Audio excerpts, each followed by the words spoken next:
அரணம் படத்தின் ஒளிப்பதிவாளர் நௌசத் அவர்களை மேடைக்கழிக்கிறேன்.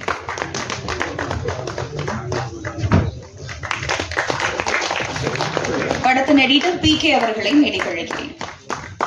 ப்ரோ அந்த பக்கம் போங்க ப்ரோ.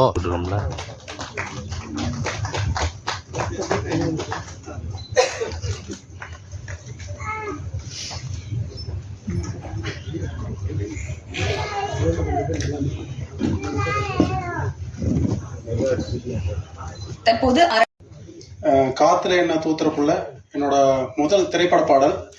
இதற்கு முன்னாடி ஒரு 25 ஆல்பங்கள் பண்ணியிருக்கேன். பாடலாசிரியர் ஆகணும் அப்படிங்கிறது என்னோட சிறு வயது முதல் கனவு. அது வந்து என்னுடைய ஆசான் பிரியான் அவர்கள் கதாநாயகனாக அறிமுகமாகும் இந்த அரணம் படத்தில் வந்து பாடலாசிரியராக அறிமுகமாவது வந்து ரொம்ப பெரிய மகிழ்ச்சி. அரணம் வந்து தமிழ் திரைக்கூடம் தயாரிப்பு அப்படின்னா நான் தமிழ் திரைப்பட தயாரிப்பு.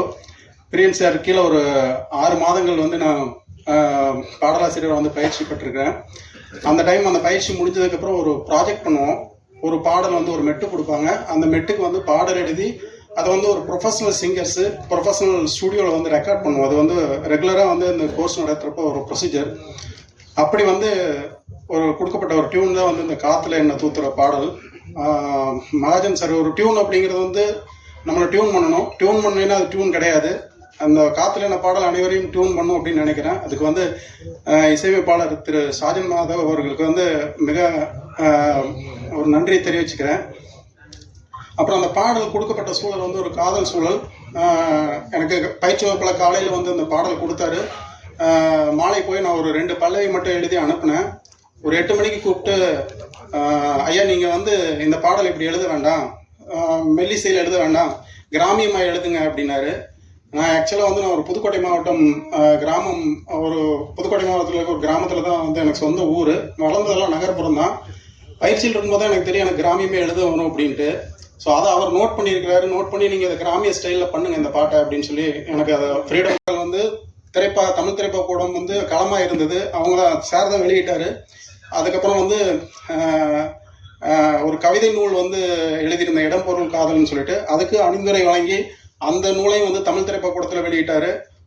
ஒரு மனிதனுக்கு பின்னாடி வந்து இவ்வளவு விஷயம் செஞ்சு எனக்கு இன்னைக்கு கொண்டு உங்க முன்னாடியெல்லாம் வந்து நிறுத்தியிருக்கிறாரு அப்படிங்கிறது வந்து அது வந்து அவரோட பெருந்தன்மை.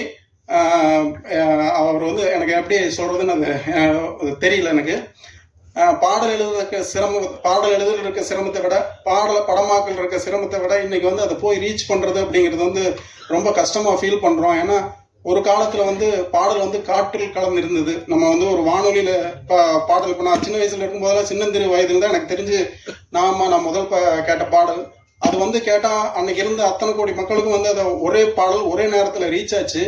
அதுக்கப்புறம் வந்து அந்த பணியை வந்து பாத்தீங்கன்னா டேப் ரெக்கார்டர்கள் செஞ்சது.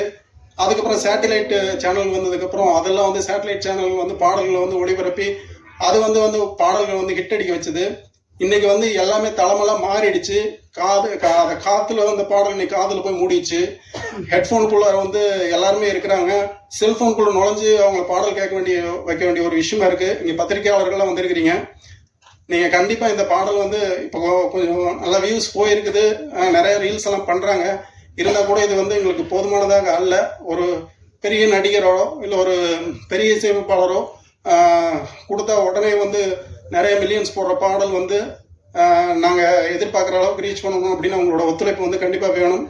நான் இந்த பாடல் வந்து கண்டிப்பாக வெற்றி பெற்றேன் அப்படின்னா எவ்வளவோ மாணவர்கள் இருக்கிறாங்க. அவங்களும் நாளைக்கு தமிழ் தேடி வந்து பாடலாசிரியர்களாக வருவாங்க அப்படிங்கிற ஒரு விஷயம் இருக்குது. அதெல்லாமல் இந்த படத்தையும் வந்து வெற்றி பெற வச்சிங்கன்னா கண்டிப்பாக அவரும் வந்து அதன் மூலியமாக வந்து நிறைய பாடலாசிரியர்களை வந்து உருவாக்குவார் அப்படிங்கிற ஒரு விஷயத்தை சொல்லி வந்திருக்கும் அனைவருக்கும் நன்றி கூறி விடைபெறுகிறேன். நன்றி. ஒரு பாடலாசிரியரான சஹானா அவர்களை பேச அழைக்கிறேன்.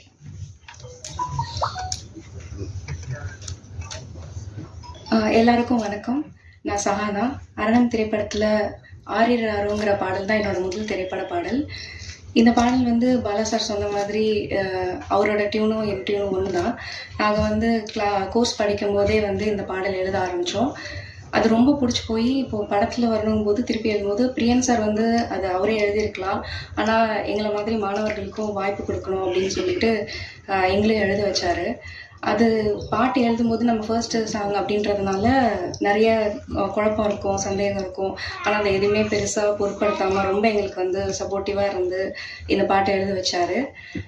பிரியன் சாருக்கும் சாஜன் சாருக்கும் ரொம்ப நன்றி. இப்போது ரீசெண்ட் டைம்ஸில் வந்து மெல்லிசை பாடல்கள் ரொம்ப கம்மியாக தான் வருதுன்னு நான் நினைக்கிறேன். ஸோ இந்த பாடல் வந்து காற்றுல என்னவோ ஆரிரராவும் ஒரு நல்ல மெல்லிசை பாடலாக இருந்து எல்லாருக்கும் பிடிக்கும் அப்படின்னு நம்புகிறேன்.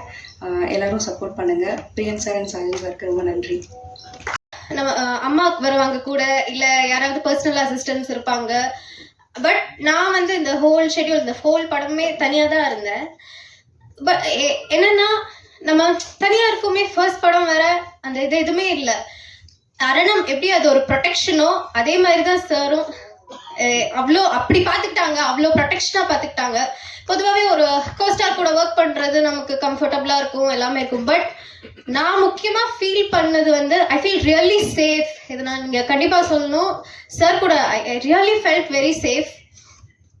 அப்புறம் சவுண்ட் கொஞ்சம் மாறி இருக்கு, டப்பிங் நான் தான் பேசியிருக்கேன், இப்போ கண்டுபிடிக்க முடியலன்னா மன்னிச்சிருங்க. இந்த படத்தில் மொத்தம் எங்கள் காம்பினேஷனில் வந்து 3 பாட்டு இருக்கு. இப்போ கதை சூழல் காரணமா வந்து ஒரு பாட்டு போடல, சஹானா எழுதி இருக்கிற சாங். அந்த சாங்கும் வந்து ரொம்ப என்ன சொல்றது, ரொம்ப டச்சிங்கான ஒரு சாங் அது. அதே மாதிரி பாலா சார் எழுதின காத்துல என்ன சாங்கா இருந்தாலும், காத்துல என்ன சாங்ல வந்து நீங்க ஒரு இது பார்த்திருப்பீங்க, ரெயின் சீக்வன்ஸ். அந்த ரெயின் வந்து ஒரிஜினல் ரெயின், அவங்க செட் போட்டு ரெயின் போட்டது எதுவுமே இல்லை. அது அப்படியே அமைஞ்சது. இதுல வாய்ப்பு கொடுத்து என்னையும் இது அரணத்துல ஒரு பார்ட் ஆக்குனதுக்கு எனக்கு ரொம்ப thank you sir. Whole cast and crew எல்லாருக்குமே ரொம்ப நன்றி. தேங்க்யூ, சப்போர்ட் பண்ணுங்க.